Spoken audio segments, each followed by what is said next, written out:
Hi friends, welcome to stocks corner. ఇవాళ market updates క్విక్గా discuss చేద్దాం. Please check in to the video. ఇవాళ market updates కనుక చూసినట్లయితే సెన్సెక్స్ 930 పాయింట్స్ కరెక్ట్ అయ్యి 75,364 దగ్గర క్లోజ్ అయింది. అలాగే నిఫ్టీ 345 పాయింట్స్ కరెక్ట్ అయ్యి 22,904 దగ్గర క్లోజ్ అయింది. బ్యాంక్ నిఫ్టీ 94 పాయింట్స్ కరెక్ట్ అయ్యి 51,502 దగ్గర క్లోజ్ అయింది. Nifty mid cap 100 1,516 points correct అయ్యి 50,645 దగ్గర క్లోజ్ అయింది. నిఫ్టీ ఫార్మా 863 పాయింట్స్ కరెక్ట్ అయ్యి 20,560 దగ్గర క్లోజ్ అయింది. ఇవాళ టాప్ గెయినర్స్ కనుక చూసినట్లయితే మ్యారికో 2% పెరిగింది. ఇంటర్ గ్లోబ్ ఏవియేషన్ 1.9% పెరిగింది. టాటా కన్జ్యూమర్స్ 1.5% పెరిగింది. మ్యాక్స్ ఫైనాన్షియల్ 1.5% పెరిగింది.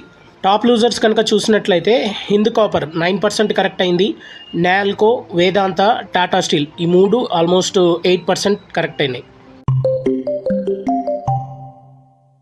ఇవాళ మార్కెట్ ట్రెండ్ కనుక మనం చూసినట్లయితే వరుసగా రెండో సెషన్లో ఏప్రిల్లో మనకి చాలా ప్రెషర్ అనేది చూసాం. ఈరోజు ఇండిసెస్ అన్ని చాలా వరకు నెగిటివ్గా ట్రేడ్ అయ్యాయి.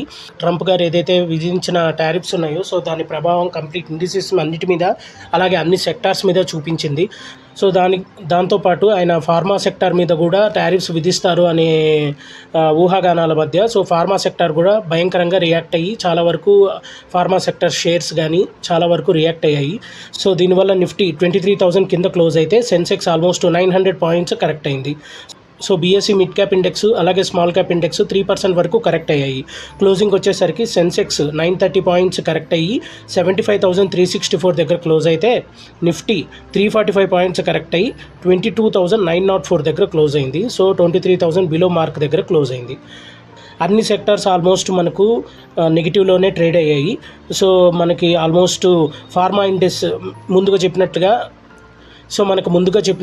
ట్రంప్ గారు ఫార్మాసిటికల్స్ మీద కూడా ఫార్మా సెక్టార్ మీద కూడా విధిస్తారనే ఊహాగానాల మధ్య ఆల్మోస్ట్ ఫార్మా సెక్టార్ 4% వరకు కరెక్ట్ అయింది, which is very bad.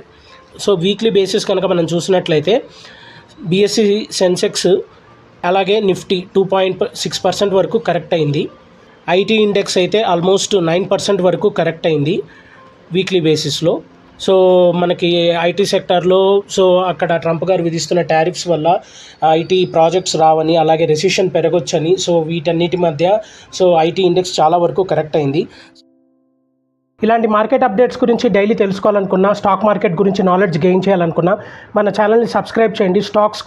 Stocks corner by Shivanath. Thank you.